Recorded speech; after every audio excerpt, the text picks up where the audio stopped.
আমরা একটি নিয়মতান্ত্রিক রাজতন্ত্রের মধ্যে যদি থাকি, রাষ্ট্রাচারের সুবিধা হবে, জনগণের মানে ভ্যালু ফর মানি সেটি পাওয়া যাবে, এবং এটা নিয়ে কোনো হাট বাড়ি থাকবে। আপনি তো দার্শনিক বিভিন্ন বিষয় নিয়ে কথা বলেন।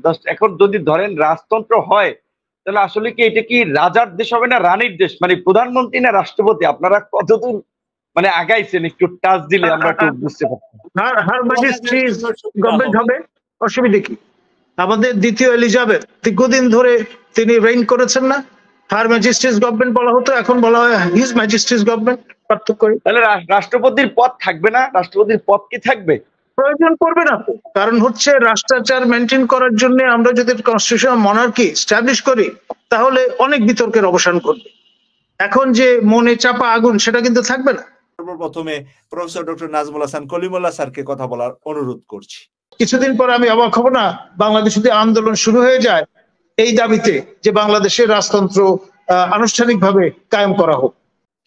বাংলাদেশে আসিতেছে রাজতন্ত্র, এইটা আর ইঙ্গিত করলেন আমাদের professor doctor Nazmul Hasan Kalimullah sir.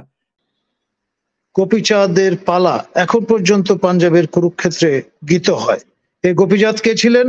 আমাদের সেই সমতট রাজ্যের রানী ময়নামতির পুত্র, যার নামে কুমিল্লার ময়নামতি। এখন এই যে অবস্থাটা, সেটা কিন্তু ব্যাক অফ দ্য মাইন্ড আমাদের সবার মধ্যে আছে।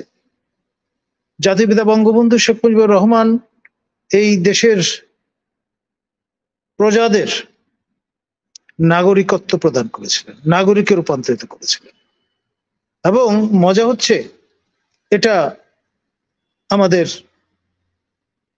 আসলে সহ্য হয়নি।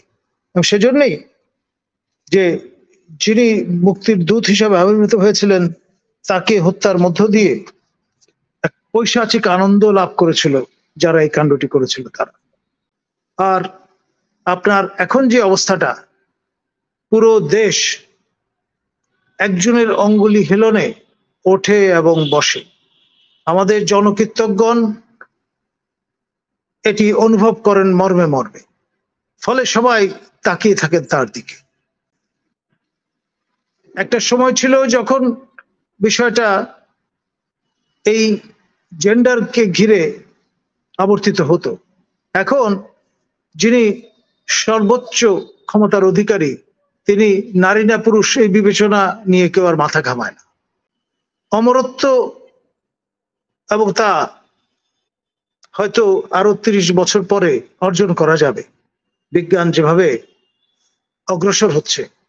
ততদিন পর্যন্ত আমাদের জাতির পিতা বঙ্গবন্ধু শেখ সুকন্যা দেশরত্ন মাননীয় প্রধানমন্ত্রী শেখ হাসিনা যদি জীবিত থাকেন, আমি নিশ্চিত তাহলে আপনার তার সাকসেসর খুঁজতে হবে না। বাংলাদেশে শেখ হাসিনার বিকল্প এখন কেউ নেই, এবং ভবিষ্যতে তার জীবদ্দশায় তৈরি হবার সম্ভাবনাও নেই। তিনি ভলেন্টারিলি বলেন যে কোথায় যদি থামতে হয়, মানে ব্যাক গিয়ারে চলে যান, এটি তার সিদ্ধান্ত, তাহলে বিষয়টা দাঁড়াবে অন্যরকম। আমি নিয়মতান্ত্রিক রাজতন্ত্রের কথা বলেছি। ব্রিটেনের রাজতন্ত্র পৃথিবীর সবচাইতে দীর্ঘ সময়ের জন্য প্রতিষ্ঠিত আছে, এবং তার নিয়মতান্ত্রিক রাজতন্ত্র কনস্টিটিউশন মনার্কি। আমাদের কাছের দেশ থাইল্যান্ডের দিকে খেয়াল করে দেখেন, খুবই রেসপেক্টেড একটা মনার্কি, এবং আপনার থাই রাজারা থাইল্যান্ডের জন্ম দিয়েছেন। ব্রিটেনের সেই round table of king Arthur জন্ম দিয়েছে গ্রেট ব্রিটেন বা ব্রিটিশ রাজতন্ত্রের। এবং আপনার সেই স্কটল্যান্ডের রানী হয়তো তার জীবন দিতে হয়েছে এই দুই রাজ্যের একত্রীকরণের জন্য, কিন্তু সেটা কিন্তু টিকে গেছে। সবাই ভাববেন যে লয়ালিটি সবকিছুর ঊর্ধ্বে, এর বিরুদ্ধে কথা বলাটা লেস ম্যাজিস্ট্রির অংশ হবে। আপনার থাইল্যান্ডের রাজতন্ত্রের বিরুদ্ধে কেউ কথা বলে না, সবাই কিন্তু বিষয়টা মেনে নিয়েছে, এবং এটা চির স্বাধীন দেশ। খেয়াল করে দেখেন, কখনো কিন্তু ঔপনিবেশিক শাসন কেড়ে উঠতে পারেনি বা চেষ্টাও করেনি তারা। থাইল্যান্ডকে বাফার স্টেট হিসেবে মর্যাদা দিয়েছে। আপনার পজিশন ছিল ফ্রান্সের, আর সেই সঙ্গে আপনার ব্রিটেনের যে পজিশন ছিল, তার মধ্যবর্তী অবস্থান ছিল এই দেশটি। বা খেয়াল করে দেখেন নেপালের যে রাজতন্ত্র, নেপালের রাজতন্ত্রের অবসানের পরে নেপালের অবস্থাটা কি দাঁড়িয়েছে? আমাদের নিকটতম প্রতিবেশী দেশ।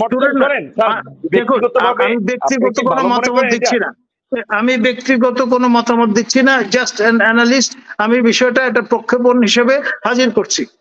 আমি ব্যক্তিগত জীবনে ভোটাধিকার প্রয়োগ করি না, এবং আপনার ফুড ফর থট হিসেবে নানান রকমের চিন্তা আমি ফোরফ্রন্টে নিয়ে আসি।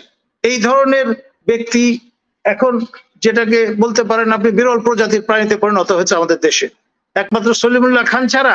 আর এই কলিমুল্লাহ যিনি খান পদবিটি ব্যবহার করেন না, যদিও মাতৃকুলে তার এই পদবিটি আছে। আমরা যখন ঢাকা বিশ্ববিদ্যালয়ে পড়তাম, আমরা তিনজন, সলিমুল্লাহ খান, রফিকুল্লাহ খান, এবং মজা করে অনেকে আমাকে কলিমুল্লাহ খান বলতেন। জি, অসংখ্য ধন্যবাদ কলিমুল্লাহ স্যার যে কথাগুলো বলেছেন। আমরা তো চাচ্ছিলাম স্যার এই ধরনের একটা কেয়ারটেকার গভর্নমেন্ট হবে, আপনি গভর্নমেন্টেরও গুড বুকে আমরাও আপনাকে চাই, আপনারা তো ব্যক্তিরা ইন্টারিম গভর্নমেন্ট থাকুক, অন্তত 2-1 বছর চালাক, কিন্তু আপনারা সেটাও কিছু করতে পারলেন না সরকারকে বুঝাইও। আবার আবার আবার আমি বিপি নূরের সাথে তাল মিলিয়ে বলছি যে আপনি নিজের পদ না চেয়ে প্রধানমন্ত্রীকে এখন রানী বানিয়ে দিচ্ছেন।